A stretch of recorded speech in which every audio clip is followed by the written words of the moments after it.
Welcome back. If you're new here, breathe in slow, because this is one of those nights where a small mistake becomes a doorway you can't close again. Arden Hayes didn't lose her phone in some dramatic way. No pickpocket, no chaos.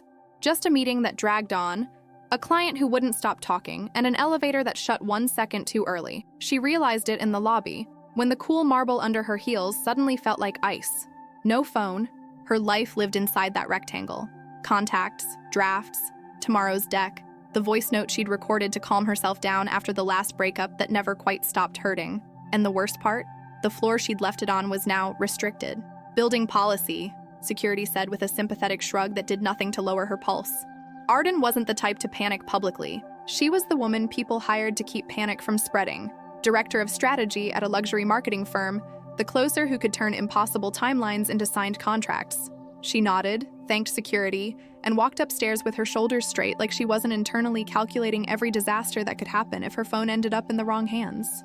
20 minutes later, she stood in an empty assistant's office, the city outside the glass already turning violet, and dialed her own number from the desk phone. Ring, ring. On the third ring, someone answered. Pronto. The voice was low, unhurried, and threaded with an Italian accent that didn't belong to the building's security team or the cleaning crew. It sounded like silk dragged over steel. Arden's throat tightened. Hi, sorry, I think you have my phone. A pause. She heard the faint scrape of a chair, the soft shuffle of papers, as if she'd interrupted a man doing something important, and yet he wasn't annoyed. He sounded entertained. Ah, he said, like he'd been waiting for this exact sentence. The device with the cracked protector and the skyline wallpaper. Very consistent branding. Heat crawled up her neck. That's mine. I left it in conference 28C. Yes, he agreed. I gathered that when it began singing during my meeting. Your meeting? Arden frowned. That room was booked. It was, he said, calm as a judge, until 6. And then you stayed. She opened her mouth to argue, then closed it. He wasn't wrong. She'd pushed the Valentina Diamonds launch call 15 minutes past the hour because the client wanted blood, not explanations. The man on the line continued, Your phone has been quite chatty, Signorina Hayes. Reminders, messages, calendar alerts. It announced your name like it was proud of you. Her stomach dropped. My name? The faintest smile colored his voice. Miss Hayes, yes. And it seems you are due at 8:02 a.m. tomorrow with a board of people who do not enjoy waiting. Arden's fingers tightened around the receiver. Listen, I can come up and get it. If security lets me back, no need, he interrupted. Not rude, final. I'm leaving the floor now. Relief flickered through her. Great. Where can we meet? Another pause. You can retrieve it from my apartment. Arden blinked. Your apartment? I maintain a residence in this building, he said, as if everyone did. Top floor. More convenient than hotels. Top floor. Penthouse. The word didn't need to be spoken to land like a coin on marble. Arden steadied her breath. That's very kind, but I don't want to impose. I can wait until morning. Waiting is expensive, he said quietly. It costs sleep. It costs peace. And tonight you have already spent too much of both. Something in his tone made her pause. Not flirtation, not salesmanship. Recognition. Like he'd seen women run themselves to the edge and knew what it looked like from the inside. I'll leave it with the front desk, Arden said quickly. You won't, he replied, gentle and absolute. Your phone is requesting confidentiality. It is loud about it. She almost laughed, then swallowed it because she wasn't sure he was joking. Where are you now? He asked. Arden looked at the nameplate on the office door. 23rd floor. Marketing suite. Perfect, he said. My driver will meet you in the lobby. Black Maserati. Plate begins with LDX. His name is Vittorio. Arden's heart kicked. Wait, sir, I don't even know who you are. A soft exhale, like amusement. That's true. Then why would I get into a... You called, he reminded her, voice still calm. And I answered. The line went quiet for half a second. She heard the ding of an elevator, the muted echo of footsteps on stone. When he spoke again, it was closer, as if he'd lifted the phone away and then back. 5 minutes, he said. Vittoria will take care of you. Click. He hung up. Arden stared at the receiver like it had betrayed her. This was irrational. A stranger. A penthouse. A driver. A voice that sounded like it had never been told no in its life. And yet, he could have ignored her calls. He could have turned her phone off. He could have dropped it with security and disappeared. Instead, he answered. He knew her name. He'd paid attention to her schedule.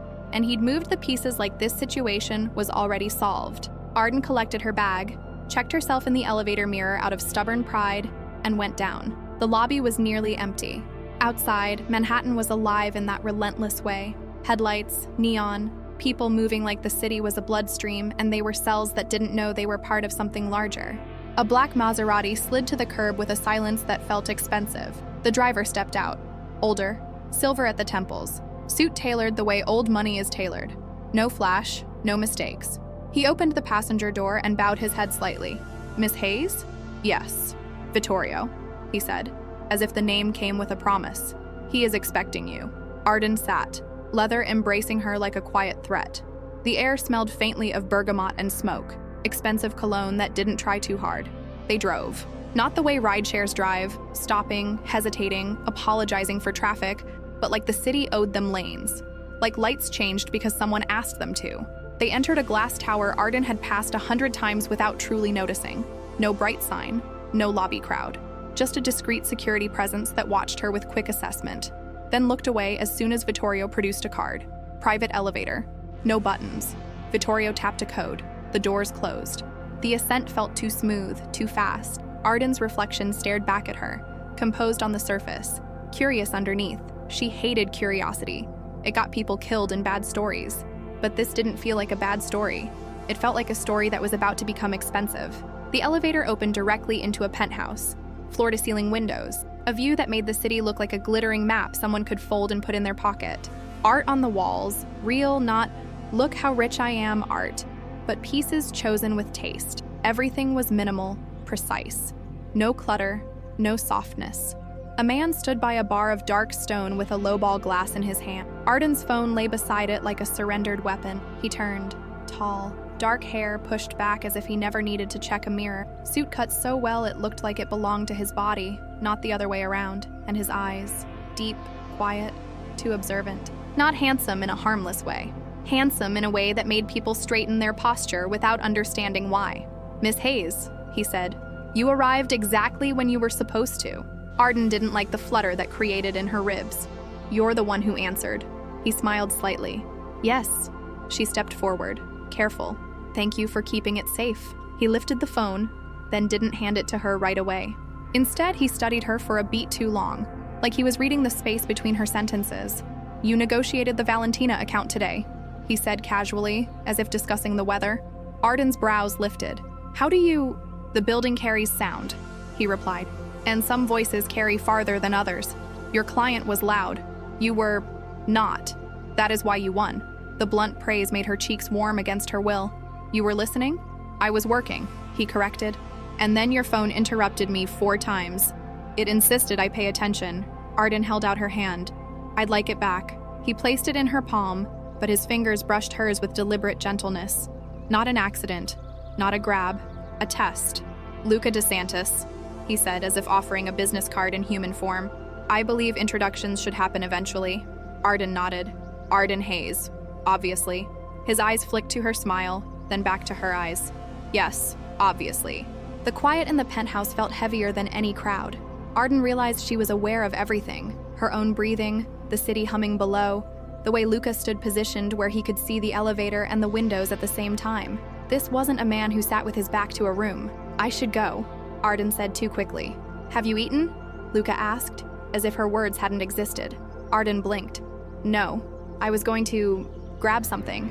"I know," he said, and the way he said it made her wonder what else he knew. "There is a place nearby, family-owned. No website, no publicity. People who matter find it anyway."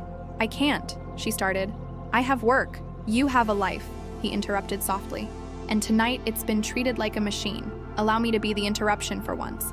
Arden stared, suspicious of how much she liked that sentence. Luca tilted his head. "One dinner, nothing else. You leave whenever you wish." She should have said no. The smart version of her, the cautious version, the version that had survived corporate politics by never trusting generosity that came too easily. That version screamed quietly inside her skull. But then he added, almost absent-mindedly, "Also, if you walk outside alone at this hour with your mind still trapped in tomorrow's meeting, you will not see the man who sees you first." Arden's spine chilled. Luca's gaze held hers, steady. No fear-mongering, no drama. Just a statement from someone who had seen the city do ugly things to distracted people. Vittorio appeared silently near the elevator, as if summoned. Arden swallowed. "Fine. One dinner." Luca's smile was immediate, brief, and strangely sincere. Bene. As they descended, Arden realized something unsettling. She wasn't being pulled into his world. She was being guided. Like a door had opened, and he'd simply assumed she would walk through it. The restaurant was tucked into a quiet side street, all brick and warm light, with a wooden door that looked too ordinary for the way the staff reacted when Luca entered. The maitre d' greeted him with recognition that bordered on respect. Signor DeSantis. Luca's hand settled at the small of Arden's back. Light pressure, not ownership, but protective placement that told the room, without words, that she belonged where she stood. Arden felt it. The glances, the subtle shift of attention. Not lustful, not curious. More like the room had taken a quiet vote and decided Luca was not a man to be challenged.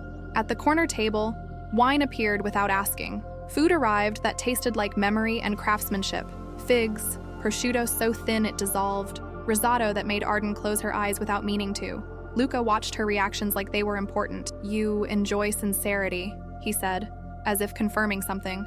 "I enjoy competence," Arden countered, his mouth curved. Same thing often.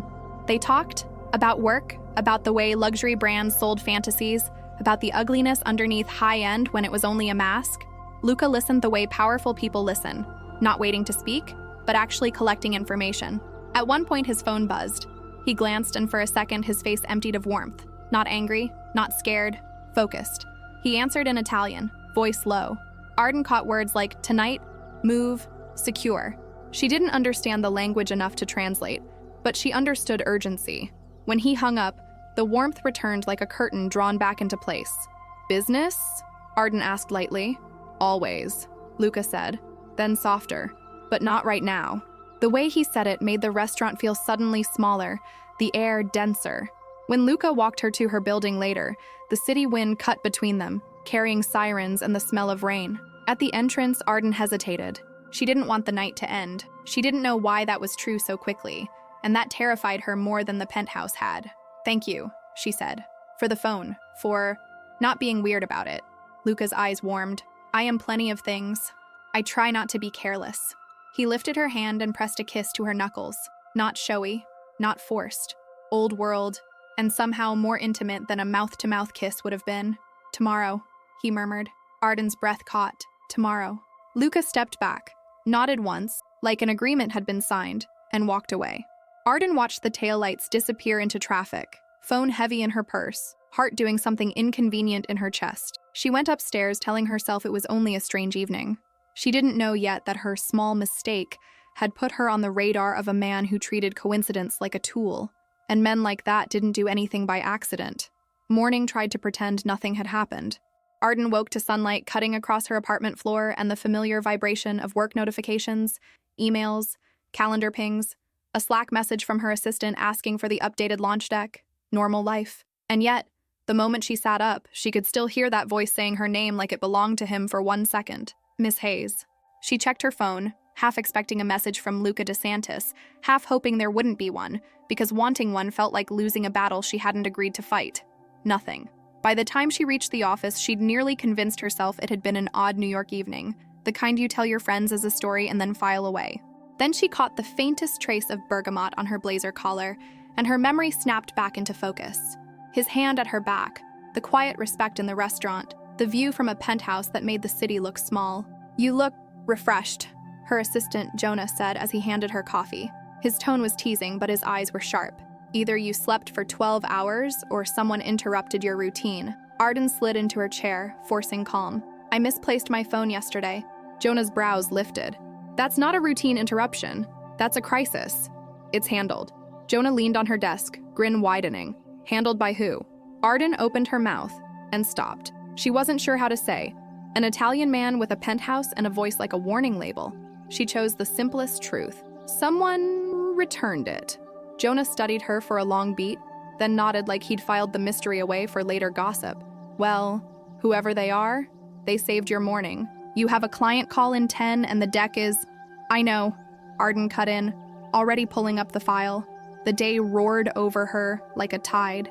Valentina Diamonds, 2 other accounts, a pitch meeting with a boutique hotel chain that wanted old money New York without actually knowing what that meant. Arden was halfway through translating their vague fantasies into actionable strategy when her phone vibrated. Unknown number. Her pulse jumped stupidly. She answered before she could talk herself out of it. Hello? Buongiorno, Arden. That voice, that accent, like a hand closing gently around her throat. Not choking, just reminding. Arden swallowed. Luca, your morning appears productive, he said, sounding faintly pleased. I assume you recovered your sleep that I stole. You didn't steal anything, she replied, but there wasn't much heat in it. His quiet laugh warmed the line. Good. I prefer consent. Arden froze, then exhaled slowly, annoyed at herself for liking the word. Are you free tonight? Luca asked. Arden's gaze flicked to her calendar, already predicting the chaos. Probably not. I didn't ask about your calendar, he said. I asked about you. Her stomach flipped. What is it? A gallery opening, Luca replied. Contemporary Italians, small list, good wine, people pretending they understand modern art. You make it sound fun. It can be, he said, then added, especially if you're there. Arden sat back, caught between suspicion and curiosity. I don't have anything to wear. There was a pause long enough to be intentional. That is not your problem. Before she could protest, he continued, I will send something to your office this afternoon. Vittorio will collect you at 7. Arden's mouth opened. Luca, The line went quiet in that particular way that meant he was finished discussing it, not hung up. Simply decided. 7, he repeated softly, and the call ended. Jonah stared at her from across the desk. You just did that face. What face? The face you do when someone with a bigger ego than yours makes a demand. Arden pushed air through her nose. It's nothing. Jonah's grin was ruthless. Nothing is never delivered to an office in the middle of Manhattan. At 4:30, a courier arrived with a black box tied in silk. No return address. Just her name in elegant handwriting. Jonah whistled. Oh, this is definitely not nothing. Arden ignored him, carried the box into her office, and closed the door. Inside, tissue paper cradled a dress that looked like it belonged in a museum display. Deep emerald silk, clean lines, a subtle constellation of beading along the neckline that caught light like tiny stars. It was sophisticated without being shy. It was also, impossibly, her size. A small card lay beneath it, for a woman who negotiates storms and still keeps her chin up. L. Arden's pulse hammered. She should have been angry.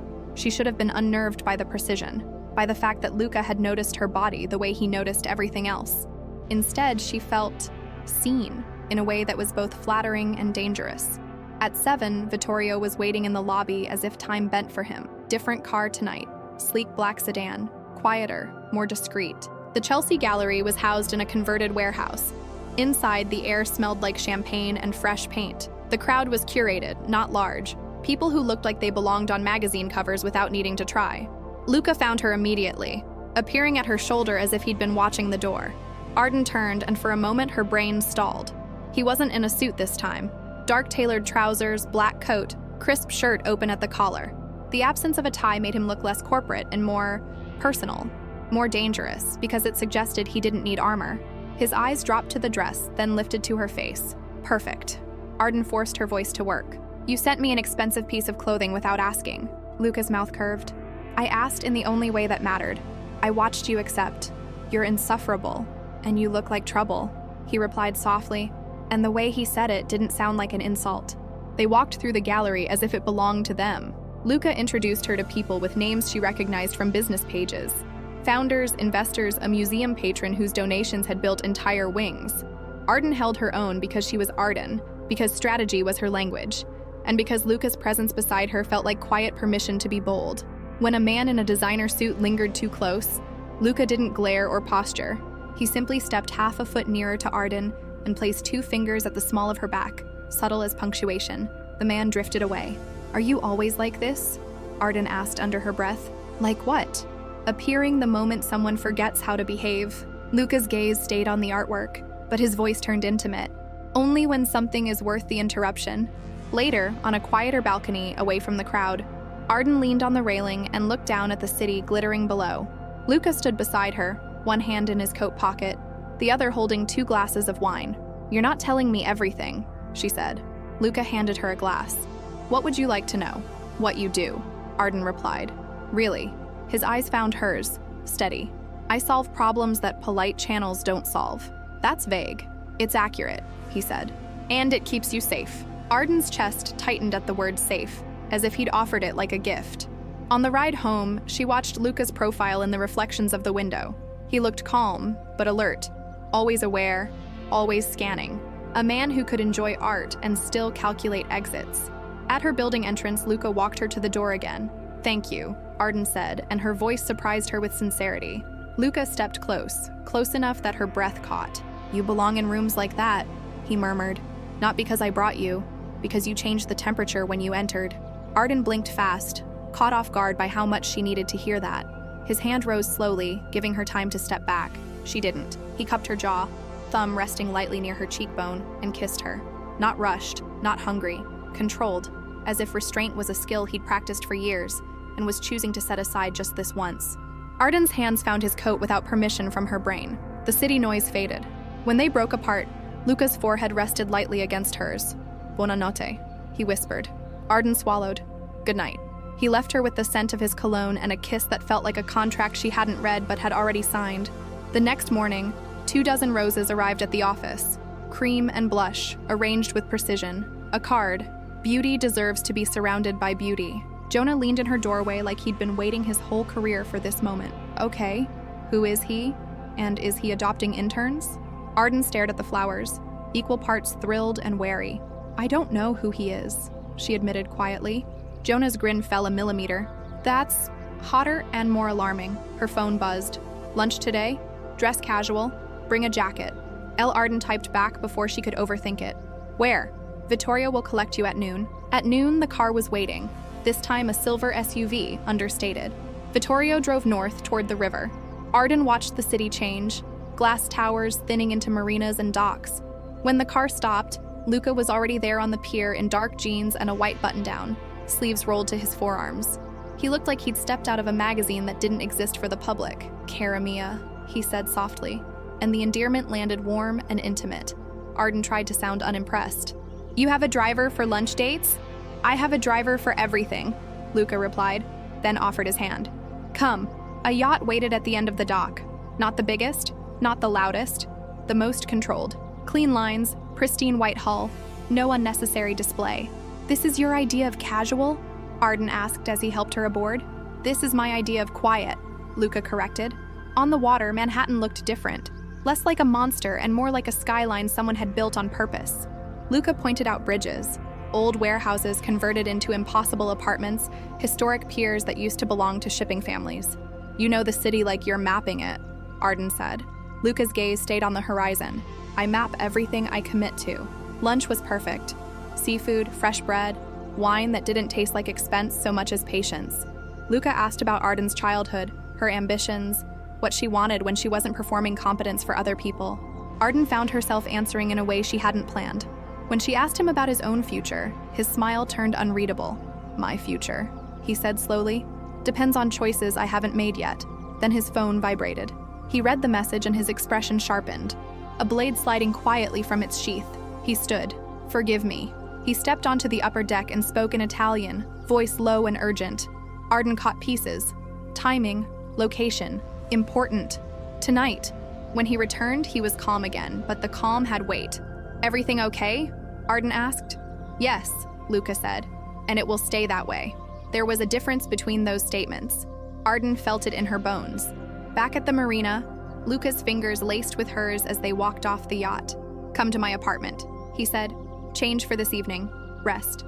"What is this evening?" Arden asked. "A dinner," Luca replied. "Smaller than last night, more consequential." He said it like a warning wrapped in silk. Arden should have declined. She didn't. As they drove toward his tower, Arden noticed something she hadn't paid attention to before. More security at the entrance. Men in suits who didn't move like doormen. Eyes that tracked cars. Hands that rested too close to jackets. "Is this normal?" she asked softly. Luca's gaze followed hers without alarm. Sometimes privacy requires reinforcement. The elevator carried them up to his penthouse again, and Arden realized she was no longer surprised by the view. That was the dangerous part. In Luca's apartment, afternoon light spilled across the floors like melted gold. The city outside looked unreal from this height, as if it belonged to someone else's life. Luca loosened his cuffs, rolled his shoulders once, and checked his phone as though it was an extension of his pulse. "I need an hour," he said. "Work, calls, details." Arden nodded, trying to pretend she was casual about being invited to a penthouse, while men in suits guarded the building like it was a private embassy. "Make yourself comfortable," Luca added. "If you need anything, it's yours." The word yours should have made her recoil. Instead, it made her feel protected. Luca disappeared behind a door that clearly led to an office. The sound of his voice drifted out.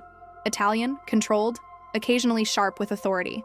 Arden walked through the living space more slowly than before, noticing things she'd missed on her first visit. The books were not decorative. They were used.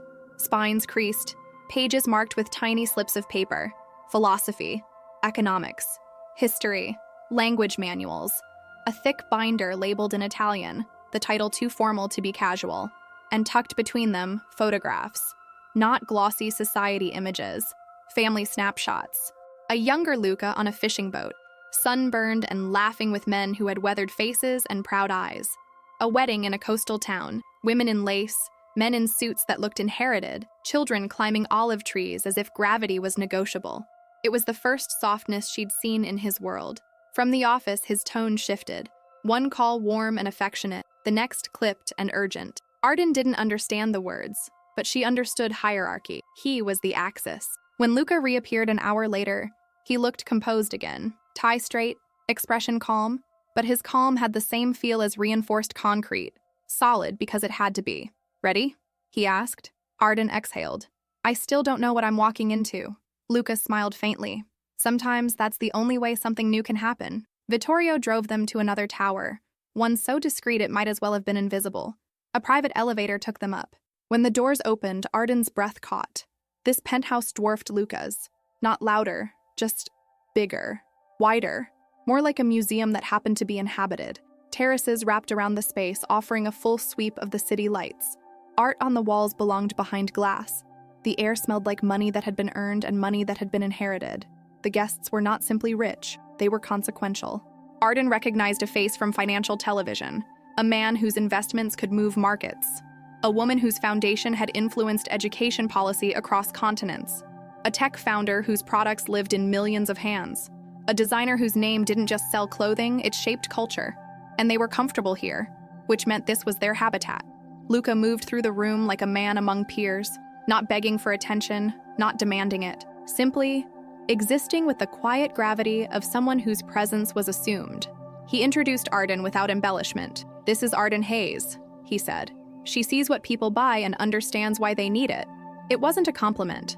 It was a credential. Arden shook hands, held eye contact, spoke with the steady confidence that had gotten her promotions and closed deals. She asked questions that made people talk, and she listened hard enough that they felt understood. She watched alliances form in real time, not through contracts, but through laughter at the right moment, a shared glance, a private aside. This wasn't networking. This was choreography. At dinner, the table was long and polished, set with crystal and plates that looked too thin to be real. Conversation flowed like wine, light on the surface, heavy underneath. The host, an older man with silver hair and the kind of smile that could buy forgiveness, raised a glass. "Tonight," he said, "we discuss investments that improve the city while improving our future." The phrasing was deliberate. Altruism and profit braided together. Arden listened as plans unfolded. An arts initiative with a hidden real estate play, a scholarship fund that doubled as influence building, an urban development project designed to keep public approval while securing private returns. It wasn't evil. It wasn't charitable. It was power executed with elegance. At one point, the host turned to Arden. "Ms. Hayes, you work in luxury. Tell us, what does the new wealthy buyer want most, beyond the product?" A dozen eyes settled on her. Arden felt the pressure, but it was familiar pressure. She lived here, in moments where people expected answers that justified their decisions. "They want alignment," she said calmly. "They want their consumption to feel like identity. Not I bought this because I can, but I bought this because it says something about who I am, and they can smell dishonesty a mile away. The new luxury isn't just quality, it's a story that can survive scrutiny." There was a pause, then nods, then a ripple of interest, people leaning forward asking follow-ups, building on her answer like it unlocked a door. Luca watched her from across the table, eyes dark with something that looked almost like pride. After dinner, the group moved into a library that smelled like leather and old paper. The host began outlining a project, a collaboration that required capital, connections, discretion, and the ability to make things happen without public mess. Arden caught the subtext. These people didn't just invest in markets, they invested in outcomes. While the conversation continued, a woman in her 50s, diamond earrings, sharp intelligence, approached Arden. "You're new," she said. Arden smiled politely. Apparently, the woman's gaze slid to Luca, who stood near the fireplace speaking quietly with the host. "Luca doesn't bring people into this circle without a reason." "What is this circle?" Arden asked. The woman's smile was thin. "It's a family, in the way families are supposed to be. Loyal, strategic, protective. We build things together. We make sure our people don't fall." Arden's chest tightened. "That sounds intense." "It is," the woman replied. "But it's also rare. Most people spend their lives surrounded by acquaintances who would watch them drown because it isn't their problem." Arden looked back at Luca. He wasn't smiling. He was listening. And for the first time, Arden understood that Luca wasn't simply wealthy. He was positioned. A man who stood between powerful people and their private needs. A man who could introduce you to doors you didn't know existed and close them just as easily. When Luca returned to Arden's side, his hand brushed her back, guiding her toward a quieter terrace. The city wind was cold. The lights below were endless. "You handled them well?" Luca said. Arden let out a breath. "You set me up." "I gave you a room," Luca corrected. "You filled it." Arden turned to face him. "Tell me the truth." Luca's gaze didn't flinch. "About what?" "About your work," she said. "Because I create experiences is not the truth." For a moment, Luca was quiet. Then he said, "I'm the person people call when they can't ask publicly, when they need discretion, when they need a problem solved without leaving fingerprints on reputation." Arden's heartbeat thudded. "That sounds like power," Luca finished softly. "Yes." Arden searched his face. "Is it legal?" Luca's expression sharpened, not offended. "Careful. My rule is simple. I do not harm the innocent. I do not protect predators. And I do not take work that requires cruelty." The way he said it wasn't moral posturing. It was policy. Arden believed him, and that terrified her, because believing him meant she was already stepping closer. "And this family?" Arden asked, gesturing subtly at the room behind them. "What do they want from you?" "They want outcomes," Luca said. "And they want to trust the person delivering them." Arden swallowed. "So why bring me?" Luca's eyes softened, a rare warmth breaking through the control. "Because you are not impressed by the shine. You see the machinery, and you still chose to stay." Arden's voice tightened. "I don't know what I'm choosing." "Yes," Luca said quietly. "You do." His hand rose to her cheek again, slower than before, giving her time. Arden didn't move away. "You are a woman who has spent years being valuable to people who never protected her value," Luca murmured. "I am tired of watching that." Arden felt something inside her shift. Something stubborn, something lonely. "Luca," she whispered, "this could ruin my life." Luca's thumb traced her cheekbone with the gentlest pressure. "Or it could begin it." Arden let out a bitter laugh. "That's a line." "It's a fact," he replied, "but only if you want it." The wind lifted a strand of hair across Arden's mouth. Luca's gaze dropped to it, then back to her eyes. "Do you want it?" he asked. Arden stared at the city below, at the millions of ordinary lives moving through ordinary nights, and felt the terrifying pull of something extraordinary. "I don't know," she said honestly, "but I know I can't stop thinking about it." Luca's smile was small, relieved. "That's all I needed." He kissed her then. Not like the gallery, not like a careful test. This kiss was deeper, more urgent, like a promise that had been waiting behind his restraint. Arden responded with a hunger that surprised her, gripping his coat as if letting go would return her to the safe, empty version of her life. When they broke apart, Luca rested his forehead against hers. "You changed my life," he said. Arden's breath shook. "Good change or bad change? The only kind worth having?" Luca whispered. "The kind that makes everything before feel like rehearsal." Inside, laughter rose from the party, as if nothing had shifted outside, but everything had. On the drive back to Luca's penthouse, he was quieter, his hand resting over Arden's on the seat between them. Vittorio drove without speaking, eyes forward, like he had been trained to never witness what didn't concern him. Back in Luca's apartment, the city glittered through the windows, indifferent and beautiful. Arden stood near the glass, looking down, and finally said the question that had been forming in her chest for days. "What happens now?" Luca stepped behind her, close enough that his warmth reached her back. He didn't touch her immediately. He gave her space to decide.